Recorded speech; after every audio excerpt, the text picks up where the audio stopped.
Hello and welcome to the next episode of the podcast on negotiation. Today with a very special guest, Yadvinder Rana. Yadvinder, great to have you with us. Thank you, Remy. Very, very, very happy to be here. Yadvinder is an AI expert, negotiation professor, someone who has been passionately dealing with new technological developments, especially in the context of their ability to help us negotiate better, achieve better outcomes, prepare better for negotiations, both in terms of assistance systems as well as designing negotiation agents. And in our today's talk, we're gonna dive much deeper than this into Yadvinder's work and also the topic of AI in negotiation. Yadvinder, are you ready? I'm ready. Sure. All right. So tell us. Let's start with you and your background. What was the triggering moment experience that has drawn your attention to AI applications in the field of negotiation? And tell us a little bit the story that it has produced ever since. Uh, I think when ChatGPT came out at the end of 2022, I was in a class with executives, and one of them showed me ChatGPT and say, "Look, this is revolutionary. Have a look at that, professor, and whatever." So he was my mentor, this guy, and I started digging a little bit, learning how to prompt, but I was not very, very good. But at the end, in the last couple of years, I did a lot of courses and I trial and error and everything. And as we've been discussing previously in our previous encounters, I think the aim was mainly to be able to build something by myself without having developers doing that. And it's becoming easier now with natural language and all the platforms we have. So building agents that can help us and support us in negotiation preparation and maybe also during the negotiation process. So this was the initial moment. The initial moment, and tell us a little bit more about what it has led you to, about your project, what you're doing, what you're focusing on, both in terms of your advisory work as well as in terms of your research and teaching. In teaching, since this year, I've been asking my students to develop a chatbot for cross-cultural negotiation. And some of the works and some of the projects have been amazing, incredible. So I think it's a good way for them to learn more about the concepts and the theory behind cross-cultural negotiation, but also to apply it. And today, I think having AI literacy is fundamental. And this is my starting point in class. We are quite free in our university to use AI and to develop tools with AI.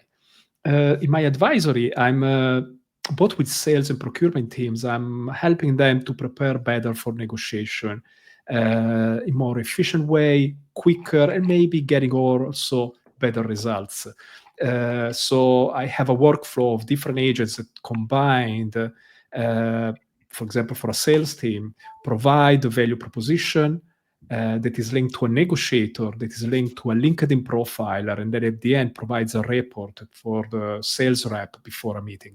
And the same, we can do it for procurement. So it is very interesting because combining different agents provides you with a lot of information if you have good information, good data to provide it to the workflow for sure. That's absolutely amazing, and I've already praised this idea in our previous conversation. Let me do it again here in front of our audience, viewers, and listeners, because it makes a salesperson or a procurement person much smarter, right? It analyzes personal related data, puts it into categorizes into useful. While using a certain model into useful buckets, but at the same time derives negotiation strategy recommendations based on the information from those buckets. So great idea, Yadvinder, and it's something that I'll be looking out to find out more about. And I recommend our listeners and viewers to reach out to you and get a sneak preview or a demo of your solution and think about whether it might make sense to apply or test it in their sales or procurement job. But you're also a researcher, Yadvinder. Yes, I read your paper recently, the one you published on joint uh, on benefits of adding AI to negotiations, and would like you to summarize very briefly for our audience the results of your research that you conducted among over 120 executives with without AI support. What happened with? What happened without? What happens with is that if only one of the parties uses large language models at the time, because I was not able yet to develop agents, so I use large language models. At the time was only ChatGPT. Uh, LLM assistance provides really a lot of competitive advantage. If only one of the two parties use the LLM, they achieved better outcomes. Buyers gained 48% better than sellers, and sellers, if they used LLM, gained 40% better than their buyer's counterpart. But I think the result is also very important for integrative outcomes, because if you think about both parties using LLMs, they achieve 84% better outcomes than the parties not using, compared to the parties not using LLMs. And this is achieved even in low trust settings. Why? Because they can explore in parallel integrative solutions with LLM, and then come to the table and discuss them without having to exchange too much information. So it is very interesting, because if both parties use LLM, there is more joint value, but it also more fairness during the negotiation. So it really helps to have more integrative negotiations. LLM can be an enabler for integrative negotiations, according to the study. That's super interesting, Yadvinder. Maybe let's dive into the mechanics or the logic behind this process. Yes. So why is that the case that using LLMs gets us more individually, but at the same time also, if it's symmetric, if it's applied symmetrically, it also leads to creating more value? What is the mechanism that is at work? This is something that has to be explored much deeper, but my theory is the following. That according to traditional negotiation theory, in order to have integrative negotiations, you have to build trust, exchange information, and then you understand the interests of the other party, you come up with creative options. In this case, when both parties use LLM, they don't need to exchange information. They don't need to build trust in advance, but because they use LLM to prepare for the negotiation, they already explored the different scenarios. And they already have creative options that can be of value for other party. And when they come to the table, that creates a symmetry of knowledge that allows to have better outcomes, integrative outcomes, even if there is no trust between the parties, because you don't need to exchange information. In fact, there are higher joint gains even though there is reduced exchange of information when there is symmetric use of large language models. So the theory is maybe you don't need to exchange information anymore, because you already did that with your large language model during the preparation phase. That's very interesting. So I guess we were too quick. We were too quick at the beginning with jumping to the results. So what kind of paper do we mean? The paper's title is "When AI Joins the Table: How Large Language Models Transform Negotiation," and I will post the link. In the comments as soon as I have free hands and can focus on other things than speaking with Yadvinder. And we got also a couple of questions from Mike. So that's the first question. Mike Inman, great to have you with us. Where are they using it in real time, actively during negotiation, or in preparation, timeouts, and review? Yadvinder, how was this set? What was the setup of your experiment? in the setup, Mike, we allowed LLMs only during the preparation phase.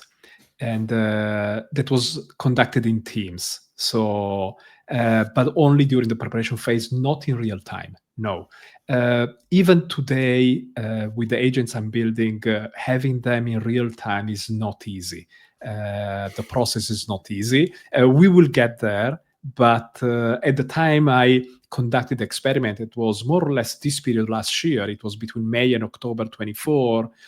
We only used ChatGPT, and we only used it during the preparation phase. Okay, so we got the first question from Mike answered. There is another one. It referred to the percentages of gains. Yes, it referred to the percentages of gains. I think he meant 48%. 48% of what, Yadvinder? Now, in asymmetric conditions, the person using LLMs achieved between 40 and 48% better outcomes if compared to no LLM usage, to the condition of no LLM usage. While if both parties use LLM, they achieve 84% better joint gains compared to the condition of no LLMs. So condition of no support in the preparation. All right, thank you for clarifying that. So if you guys are interested in more details concerning the setup and the results, you guys will find that the paper is in open access. It's a working paper on Social Science Research Network, and I'll gladly add the link after our conversation in the comments. So we don't know why this happens. Our hypothesis is that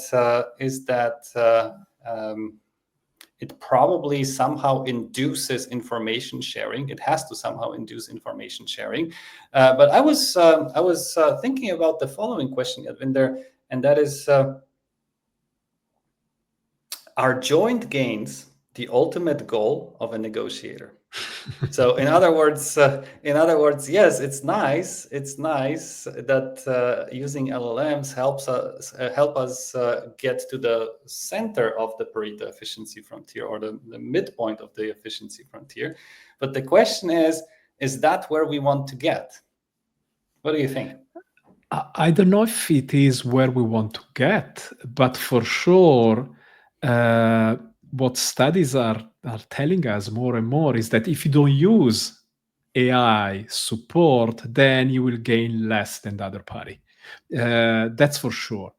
But I like the fact that you can have integrative negotiations even in if you don't establish trust earlier. Because most of the negotiations happen in a low trust setting. So I think this is very, very important because allows us to have more integrative negotiations, even in low trust settings. I think this is very, very important. But also, what I found in this research that is still going on is that there is also increased fairness during the negotiation process. If both the parties know that the other party is using AI, there is less deception, there is more transparency, and this leads to better outcomes at the end for both of them. Is this something we want? I think I like the fact that there is more transparency and more fairness in the negotiation. This is for sure. Mm-hmm. That's amazing, and I think a lot of these effects can be attributed to the type of the language model that you guys used. We've experimented on our platform Discurso.ai that we're currently building or developing. We've experimented with different AI models, and what we've noticed is that they produce completely different results. Yes? So what we've noticed is that OpenAI is more friendly, more generous, kinder, fairer, and at the same time, we noticed that Gemini is a little bit more strategic in terms of the interactions, is a little bit more looking for individual gains rather than joint gains. So to make this statement sort of very clear to our listeners and viewers, there is no one AI. Yes? AI depends on several things, and that is the training material that was used to produce it, but also it depends on the objectives that a user puts into the prompt or engineers as what it is supposed to do. Yes, and if an AI can be a fair and considerate negotiator, like in the Yadvinder experiment, but it can also be cruel and mean if we ask it to do so, right, Yadvinder? It is. And in fact, when there was a symmetric condition, it was very, very competitive, very, very, very, very mean towards the other party. But it also, as you said, despite the model used, it was mainly ChatGPT at the time, also depends on the prompts the users used. Before entering the role play, we had a class of prompting of around 2 hours just to level up everybody. But for sure, I know the prompts they used, and they were very, very different. So this is something that has to be taken into account when we talk about the results, for sure. Yes. So the user prompts can lead the specific large language model towards an outcome that can be completely different if using another prompt, for sure. Mm-hmm. Yes. So we know that current state of development in terms of applying or using AI in negotiations sort of is at a crossroads, or maybe these are two parallel paths. Yes, one path is the assistance path. Yes, where it's the human that calls the shots, controls the negotiation process, and ultimately conducts it. Yes, and AI's objective is to support this process. And there's the other path where companies out there create autonomous negotiation agents that are able to handle spontaneous negotiation situations based on certain training material and the objectives they are supposed to achieve, and sometimes also enriched by other historical data. Which of these two paths, Yadvinder, is the one that you find more appealing? I find appealing both of them, to tell you the truth. But because of my experience, my limited experience with the developing agents in AI and everything, I'm leaning towards the augmenting side. It means I create these workflows that can help negotiators to better prepare for a negotiation. In 6-7 minutes, they get a full report. They are able to enter the negotiation, but they also able to have a coach next to them during the negotiation. But the negotiation itself is conducted by the human. So it's a human AI combination that I find, as of today, is the strongest. There are different theories about the AI, generative AI, large language models.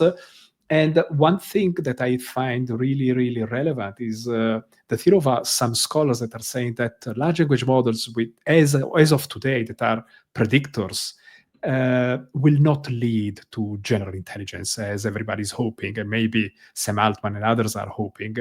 So as of today, we still need humans. And I really like that side of the theory. I'm not really sure if it's true or not, but based on my limited experience and my limited knowledge on AI, I think gearing towards the augmenting side is the path I would like to pursue. And this is what I'm pursuing, even though I'm very, very interested in autonomous AIs negotiating by themselves, because it is fascinating. It is fascinating, for sure.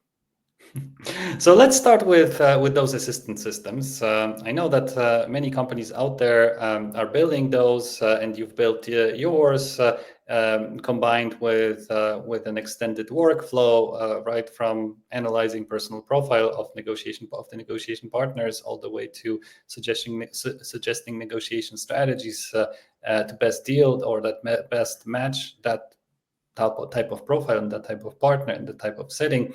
And I was wondering, in terms of the support systems, yes, what is your experience? Are the recommendations usually followed, or do humans override the recommendations because they think they know better?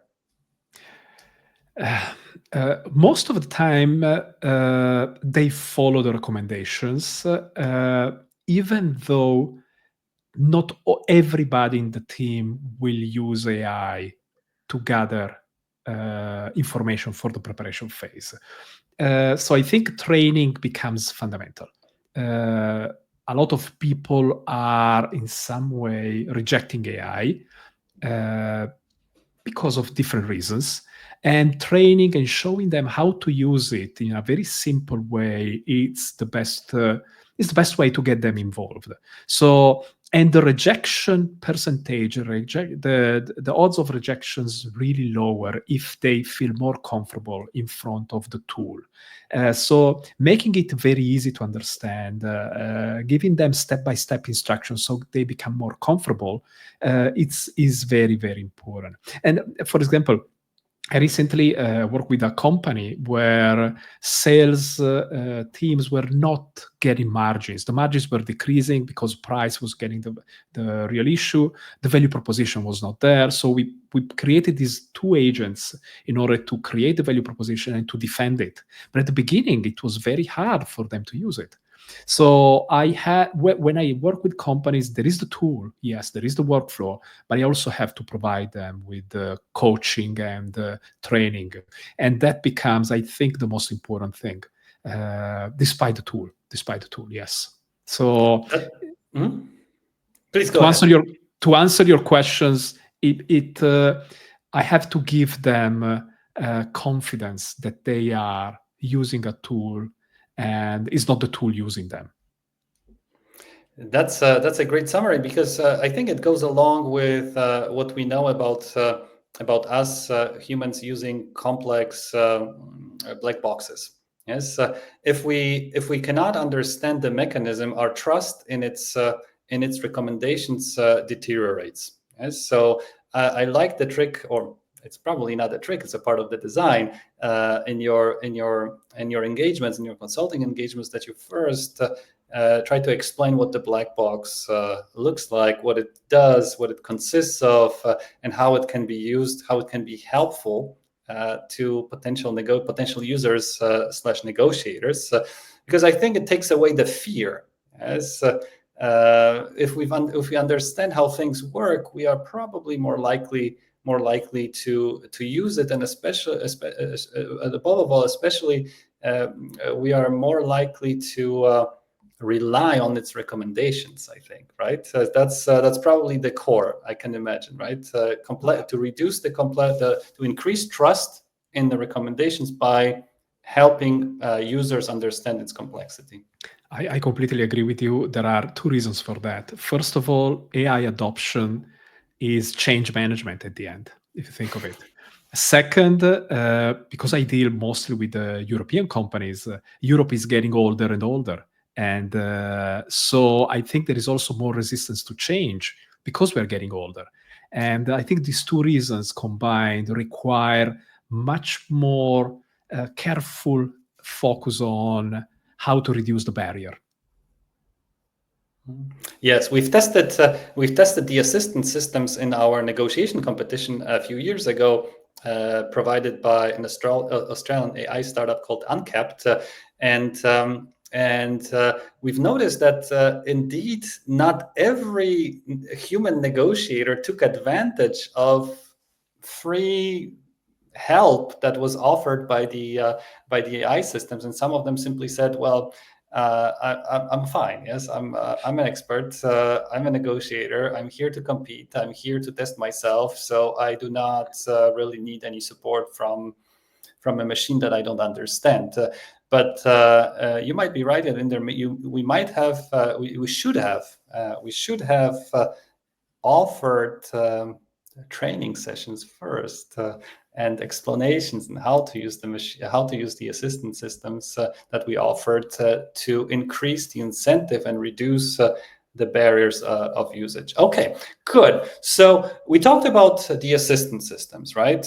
We talked about their impact, or their perception, the perception of their credibility. We talked about the impact that they have on negotiators' performance individually, asymmetrically, and symmetrically. Let's talk about the bots for a second. Yes. How is it to negotiate with an AI bot, Yadvinder? Is it completely different than negotiating with a human, or is it similar? What are your experiences? Uh, I like it. From my experience, the ones that I used, I really enjoyed because I I perceive higher fairness in the negotiation process than discussing it with another person. At the same time, this is the same feeling that is coming out from several studies that are conducted now with bots in negotiation. So I think at the end, especially when dealing with buyers, sales reps prefer to deal with the bot than with a very competitive buyer focused only on price. And it's becoming, some of them are relieved to go with the bot. Yes, maybe there is some conflict avoidance. I don't know. Maybe there is also less need to adapt to a very competitive strategy and context. But dealing with bots is becoming something we will like. Yes, I enjoyed. I enjoyed. Tell you the truth. Yes, I think it has a it's my experience are a stretch on the spectrum from super annoying to wow, super cool. Yeah, this is almost like negotiating with a person. Super annoying are typically the bots which have restricted autonomy, especially in customer service, as where they are simply built to do a particular task, and non-standard request pretty much makes them completely useless. Yes, make them repeat the same mantra, and that's super annoying. And I've also had a chance to negotiate or use negotiation or AI agents professionally built for handling negotiations. And boy, it can be really fun. It can be really fun. But at the same time, Yadvinder, it depends on the objectives of the principal. Yes, because they are agents ultimately. And typically, in the implementation phase of the AI bots, the principal has to answer a fundamental question. Yes, how do I want this bot to interact, or this agent to interact with my customers or with potential sellers? And there is a wide range or wide spectrum of potential answers to it. From I wanted to exert every single penny out of every salesperson, yes, to find a Pareto efficient outcome and share the benefits equally or similar or fairly. Yes. Yadvinder, what's your experience while dealing with companies that you consult? Because when you ask them this question, they should pause and give you an answer. What is their answer usually? Do they push for fairness, or do they usually try to use these tools as a different way of exerting their competitive advantage? It depends on the role they're asking me to create the assistance. If it's a sales rep, they want a more integrative negotiation. So something like, let's create value together. Because that moves them away from a transactional, negotiation where they just have to give discounts. But if you talk to buyers, then there is a range of possibilities there. If you're talking about procurement or purchasing departments, it depends on the purchasing director or procurement director. Some of them are really only on price, and it's not even fun then to create these workflows because they only have to achieve one objective. It's much more fun when they're looking for partnership. So what we do is usually based on the Krailich metrics, we decide how to deal with different types of suppliers depending on their position on Krailich. And so some of them will be really price-oriented negotiations. Some of them will be more towards partnerships. And this is much more fun because you have to create a first buyer agent that is able to discern which kind of supplier they're meeting, and based on all the knowledge they have, to adopt the strategy and tell the strategy to the negotiator agent. So it is very, very interesting. Fine-tuning is not easy, but still it is something you can do based on the negotiation partner you're meeting. But this is very interesting because usually buyers tend to go towards price in all circumstances. So I think it is very interesting because it allows them to have more strategies, different tactics in a negotiation. That's absolutely amazing. What we're hearing here from Yadvinder, from you here in terms of the war room or boardroom stories, in terms of implementations and objectives that are set for the AI agents, and I was thinking about the case of Walmart. Yes, so Walmart negotiating, probably using Pactum AI's software package with hundreds or thousands egg suppliers. Yes, do you think what would you speculate? Do you think their objective function would be to create potential partnerships, or would it be more on claiming value in terms of the price of those eggs? There was also some kind of shortage of eggs in Yeah. the US lately. So I think if you That's think probably about, it was probably caused by Pactum's AI implementation at Walmart. maybe yes, but if you think about the shortage of eggs, then certainty of supply is more important than price. And then True. maybe I would gear Pactum in that negotiation towards that aim more than the final price. But for sure, if you're Walmart and you're using Pactum, I would assume that in most of the negotiations, price becomes the first priority for sure. The first priority. And what is your opinion about the EU, recent EU regulation in terms of, let's say, classifying systems, negotiation, AI systems like the ones we're working on, you on your platform and we on Discourse AI, as high risks or high risk systems where in particular context, EU regulation prohibits autonomous AI agents to be manipulative, to be deceptive, and forces them to be ethical. Yes, this regulation, by the way, of course, it's an only EU regulation, and it still has to be implemented in the countries. It's very new. It's something that has recently only been introduced. It has been revoked by Trump's administration. Yeah, there used to be a similar act in the US. Now there isn't anymore. Yeah. Is it a competitive advantage, Yadvinder, for European companies, or is it a competitive disadvantage having regulation like this? Remy, we both live in the EU, and I think from an ethical perspective, it's a great idea.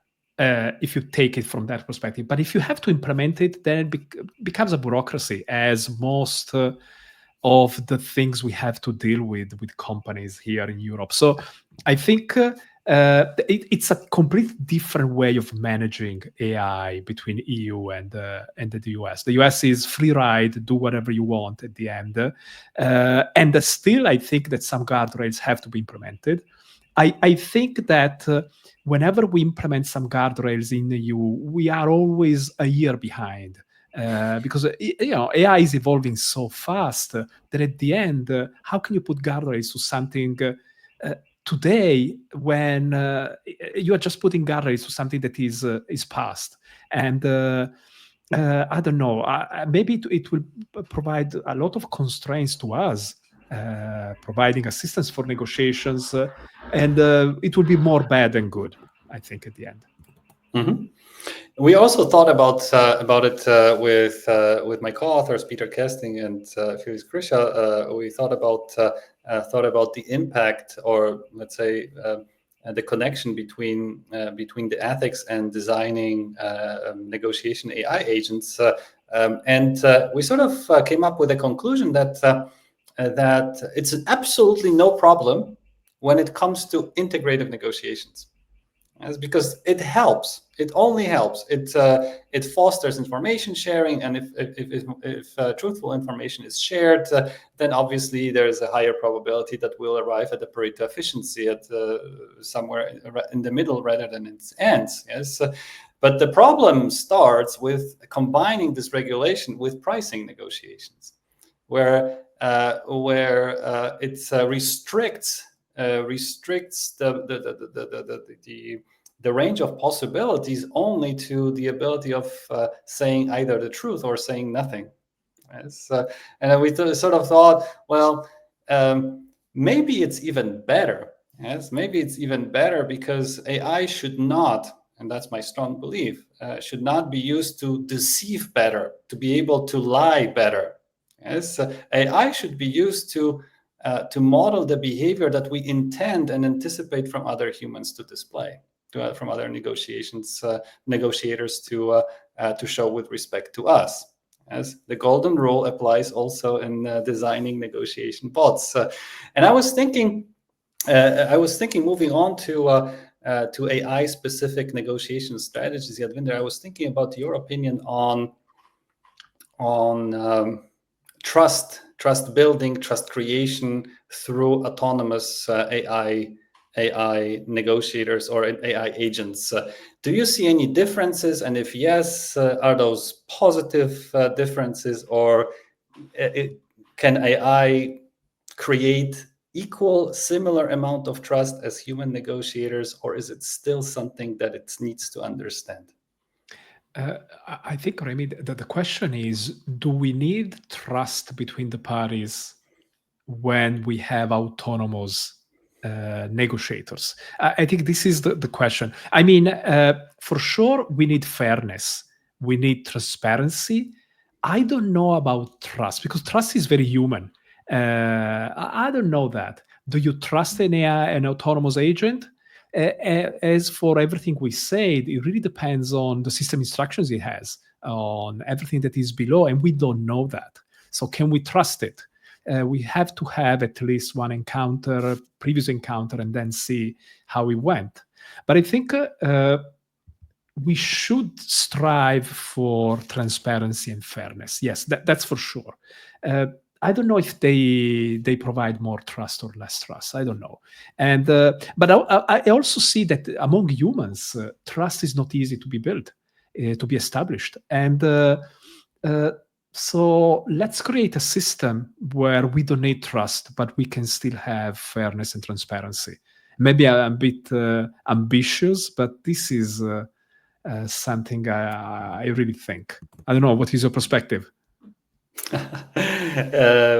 Nice boomerang, Yadvinder. Yes, I had to. So we are building our bot right now as we speak on Discourse AI, or our agents, and we decided to use parameters to influence its behavior and not to rely on the default that is always present. Regardless of, which is slightly different from one language or reasoning model to the other. But one of the things that we are experimenting is also for the classroom setting is also set up a bot so that it acts as an annoying hard bargainer who is simply not nice and who wants to maximize its benefits and use it as training material. So which means help our students or executives realize how they react in such situations and what methods they use in a setting which is a low trust setting, which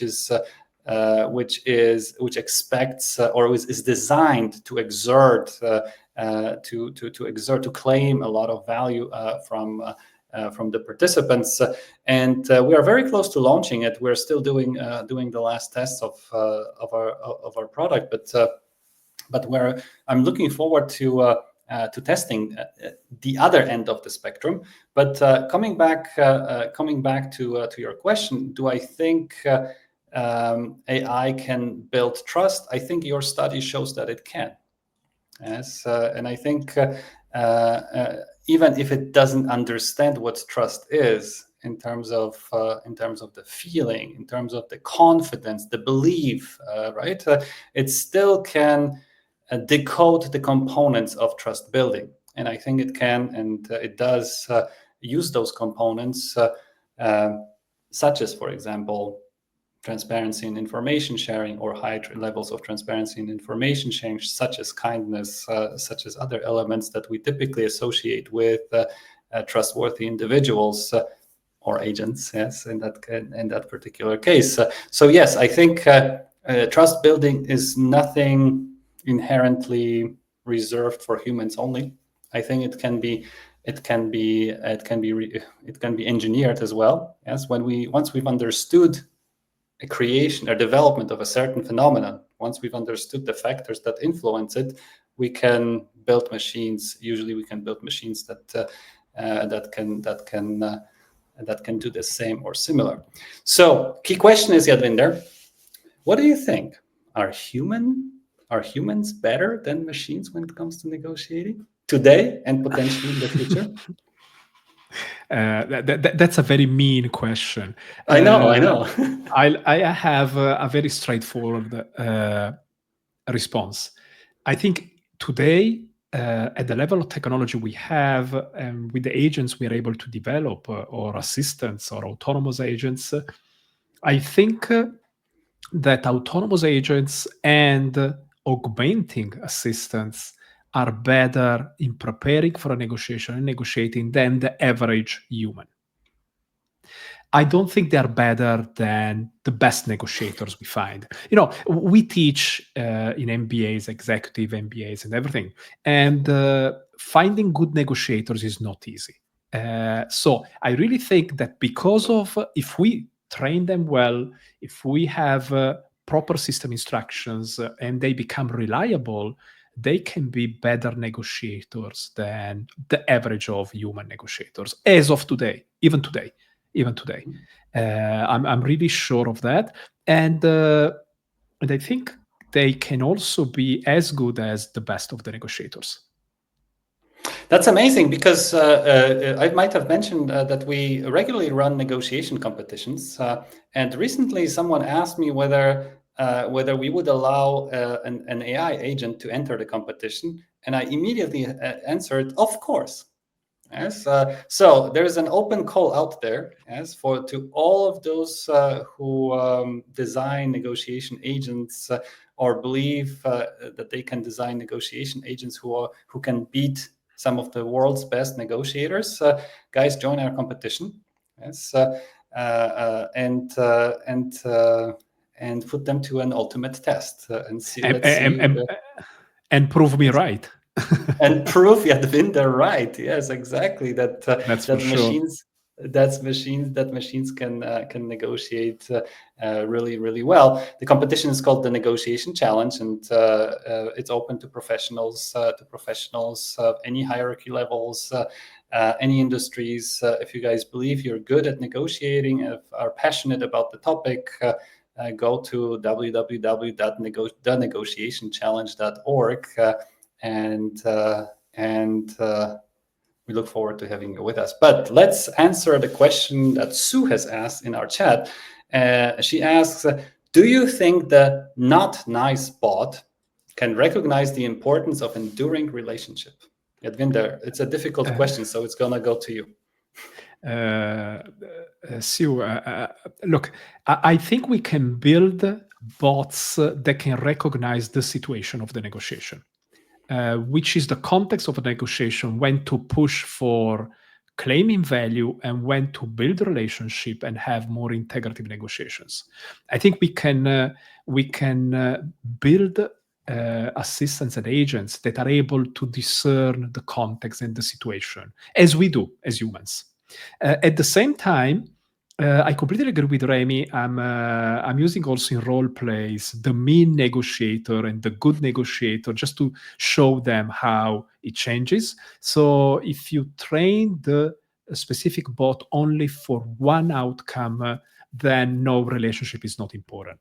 But are we able to develop bots that can do both? Yes. They can understand the situation and understand which is the best strategy to adopt for that specific negotiation. All right. Before we answer Shane's question, I was going to ask you, Yadvinder, about the platform that you use yourself in your work to develop agents. Tell us a little bit more how it looks like from the kitchen, and then we can flexibly guide your answers towards answering Shane's question, which is, what are some of your favorite ways of using AI in negotiations? Be specific if you can, Yadvinder. That's a Yeah, challenge. Shane is always a pain. I know. Hi, Shane. I'm using TypingMind. That is a platform where you can use all large language models and you can set the temperature, all the parameters to develop the agents. It's a great tool. You have a lifelong you are in charge once for your lifelong experience with the platform, and then you're charged by use. So you understand how tokens work and everything, but you're able to really develop very strong and very performant agents there. And then I moved to Cassidy. Cassidy is a platform where you can have different agents interacting among them, and this is where I build the workflows. I don't build them in Cassidy because it would be too expensive. This is the reason. So I have a platform where I build them that is TypingMind, and then I move to Cassidy where I develop them and develop the workflows. I sometimes also use NA10, that is an automation platform, but this is more for automations than for augmenting. Answering Shane, my favorite ways to use AI in negotiations is, first of all, in preparation, gathering all the information, understanding the other party, understanding in which context I am, and having the strategy. For example, if I'm in sales, how to propose the value and how to defend the value with the buyer. At the same time, I'm also using today agents, and this is just an experimental way during negotiations with clients that I have and others, as a real-time coach. They take it happens during Teams meetings or Zoom meetings. They have the transcript, and live they can understand where we are heading based on the strategy we had. And I think this is the future. We will have talking about AI assistance in negotiation. I can do it remotely. It can be also done face to face, but you need to feed the assistant with the transcript with something. I think today we have the technology to do that. I don't have yet the knowledge to do that and the skills to do that. So during the negotiation, for sure, but I also use them a lot to provide feedback, for example, during training. Why not? Usually we use the same role plays in training. So I think AI is very good in providing feedback, and they can also provide personalized feedback to the negotiators involved in the training. Before, it was only few of the people involved in negotiation that could get feedback. Now I can ask everybody to perform the negotiation and then the role play, and then have a customized personal feedback. So I think it is very, very interesting. I think AI negotiation will be very pervasive. It can indeed. Shane, let me throw in a couple of answers from our development work on Discurso. We did include, ultimately our objective is to make ourselves redundant. Yes. One of the modules that we've developed is it does exactly what Yadvinder did, what Yadvinder mentioned, which means it assesses negotiators' performance based on our negotiation competency model that we've developed a few years ago. Also, also based on the experience that we've made in the past with the past editions of our competition. So yes, that's one of the aspects that we've developed.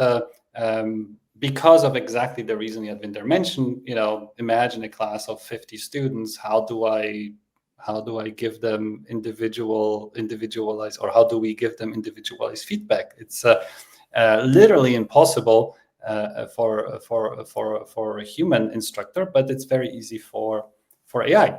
All it needs to have is access to the transcripts and an assessment model that is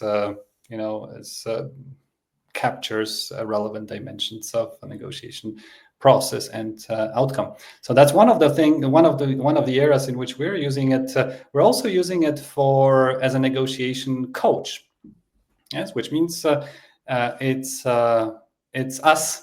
It's us as avatars with a certain logic that we built in, or we are currently building, and that's the biggest task that we're currently working on, with the logic built in for them making certain recommendations based on certain assessment of negotiators' profiles. Yes, so that's another one, and there are a couple of other smaller applications of the AI on our platform, but these are the major ones. So creating a negotiation instructor, virtual negotiation instructor / coach who guides a user through a learning journey, and also using AI for processing large amount of negotiation transcripts to give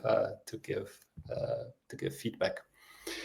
Okay, so now we've started talking about training. Yes, and AI literacy. Yadvinder, that's something very close to your heart, and your intuition already during very early days was absolutely correct. Yes, it's one of the most critical aspects for current and future master negotiators. How do you teach your students and executives to be more AI literate?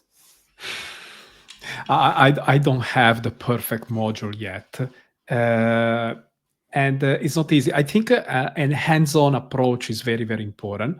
What I find is that most companies today are using Copilot because it comes free with Microsoft. So we have to get most of that. And then we are AI enabled. Yes. So once we've used Copilot, then the company is using AI. So it is the free version. You have very few attachments you can give. But this is usually the starting point. Then some companies move to ChatGPT, and so we use the custom GPTs or the projects in Claude. And this is again another level. But still, what I find is that AI literacy in companies as of today is quite low. It's not as high as many people are saying or are declaring. Yes, a lot of people have used ChatGPT, but are using it as Google, not as an assistant. And so I think there is a lot of space for improvement, room for improvement. And but a hands-on approach is the best. They want to know how to do it. So I show them how to do it. I give them a very simple framework to use. We usually use a couple of case studies, and they apply the prompts and they see what comes out compared to what their preparation strategy was. And usually what comes out from large language models is already much better. And then I give them, they have a look at the agents and how they perform, and they also understand they don't need to give them too much instructions because most of the instructions are already embedded. So this is a continuous improvement. We do different levels, starting with Copilot for sure, and then moving to the agents. But it's a process that takes time. I usually have 2 sessions of 3 hours, but I don't think they are enough. Yes, probably we should develop an AI negotiation literacy course, full-fledged course that starts with the basics and then guides our students or executives through the process of becoming, or say, with the objective of making them more not only more AI literate, but also being able to use available AI tools in their negotiations. So we have another question, this time from Shihab from Egypt. The focus of this discussion is business transactions related. What about conflict resolution? Was that a focus of your work so far? Oh, unfortunately, I cannot avoid this question because it's addressed to both of us. And would it be so? Or is it different when negotiating during a conflict? And Vinder, what do you think? It is different. Conflict resolution is something where AI, I think, can provide a lot of value. Fairness becomes very important. Having a fair procedure during the negotiation is a fundamental aspect of conflict resolution, and it's not easy to be achieved during conflicts between humans. So I think AI can provide a lot of value. From my side, I have developed an agent for class purposes, training in class. I haven't used it live in real situations, but it is something that we should pursue for sure. So these AI, yes, they can really help during conflict resolutions, especially when you want a more fair procedure, fair process. Couldn't agree more. Let me only chip in some of the work that we have on our agenda with our new doctoral student from Australia. We're thinking about developing or researching and developing a competency model for conflict resolution, for mediation, and also based on that model, we're thinking about creating AI-based solution for resolving conflict. Yes, where you using AI as a mediator in those settings. It's still Melody of the Future. Melody of the Future. She has just started our program, but I look forward to. Let me add something, Remy. Yes. I think for Mohammed, what Shayray Martin is doing, our friend Shane is doing with his peace startups and conflict resolution startups is something that could be interesting for him. So there are paths and there are people that are really pursuing this path. Okay. Yes, exactly. So Danielle, if you're listening, if you're hearing this or listening to us, there's a lot of demand for the work we're planning to do together. My last question for you today is a request for advice. Yadvinder. It seems that we're at the crossroads. Yes, a technology has entered the stage, and it seems to be changing, or at least it seems to have a huge impact on the way we negotiate. It also replaces us in certain types of, or has the capacity of replacing us in certain types of negotiation. So what shall we do, Yadvinder? What shall we do? Something that I'm saying in all my classes is you have to combine and integrate negotiation expertise with AI literacy for sure. Because studies demonstrate that using AI, you improve your outcomes and you become a better negotiator. So I really think you have to integrate them. And being only a negotiation expert is not enough today, as it is only being an AI expert. You have to combine AI expertise with domain expertise. And this is, I think, beyond negotiation. That is our domain. It's something for everybody, especially for young students or graduates that are coming out today from university. I think it's the best piece of advice. Develop really domain expertise and combine it with AI expertise, because they both go together and the future will be there. Everything is changing so fast. This is the only way. Thank you so much, Yadvinder, for your advice. Let me finish off our amazing conversation, Yadvinder. Thank you so much for agreeing to join us.